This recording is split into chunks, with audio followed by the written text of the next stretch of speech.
भाई बंधु हैं उनका मैं शुक्रिया अदा करता हूं कि यहाँ पे जो हमारी प्रेस कॉन्फ्रेंस जो आज हम यहाँ पे पीएचई ऑफिस में कर रहे हैं। तो मैं नवदीप सिंह यूनाइटेड फ्रंट का मेंबर।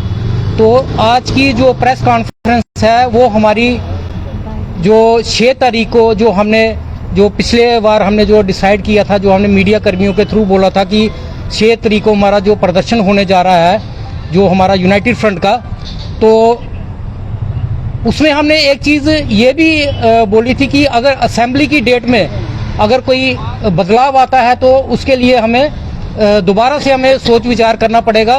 तो अभी जो असेंबली है जो 23 तारीख को जो शुरू होने जा रही है, तो उसमें हमने ये बदलाव किया है कि जो 6 तारीख का जो हमारा जो प्रोग्राम है उसको हमने एक्सटेंड करके 23 तारीख को हमारे जितने हैं वो 23 तारीख को जहां जम्मू में इकट्ठे होंगे और हमारा एक पीसफुल प्रोटेस्ट जो है सरकार के खिलाफ, जो उन्होंने एक जो पिछली असेंबली में जो कमेटी गठित की थी और हमारे डेली वेजर भाइयों के साथ एक झूठा उन्होंने एक कमेटी का एक उन्होंने झांसा दिया था कि 6 महीने के अंदर अंदर कमेटी जो है एक रिपोर्ट देगी।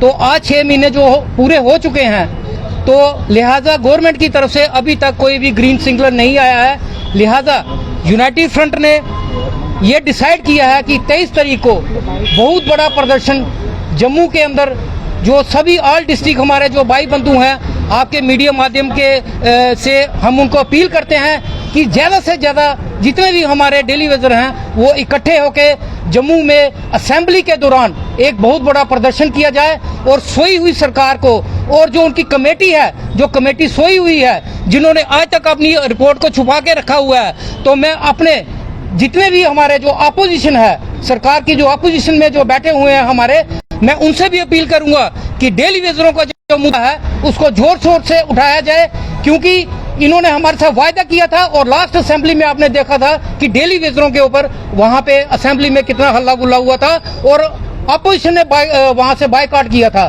तो मैं लिहाजा अपोजिशन से दोबारा अपील करता हूं कि जैसे असेंबली शुरू होती है सबसे पहले जो डेली वेजरों का जो 60,000 हमारे जो डेली वेजर हैं और पीएचई के हमारे जो 20,000 डेली वेजर हैं, उनके परिवार हैं, उनके बारे में सोचा जाए और सबसे पहले उसका जवाब असेंबली के अंदर दिया जाए कि कमेटी का क्या बना।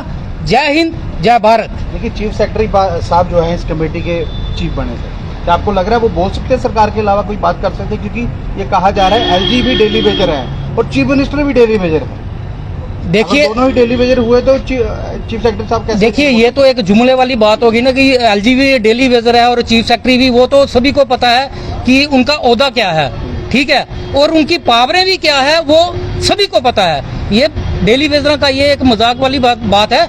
देखिए, अगर सरकार चाहे तो सब कुछ कर सकती है। ये एक झूठे, अगर नहीं करना चाहती तो उन्होंने कमेटी क्यों गठित की? ये सरकार को सवाल पूछा जाए। आप मीडिया कर्मियों से सवाल पूछिए कि आपने 6 महीने का टाइम मांगा था और आज तक आपने उसका फैसला क्यों नहीं दिया?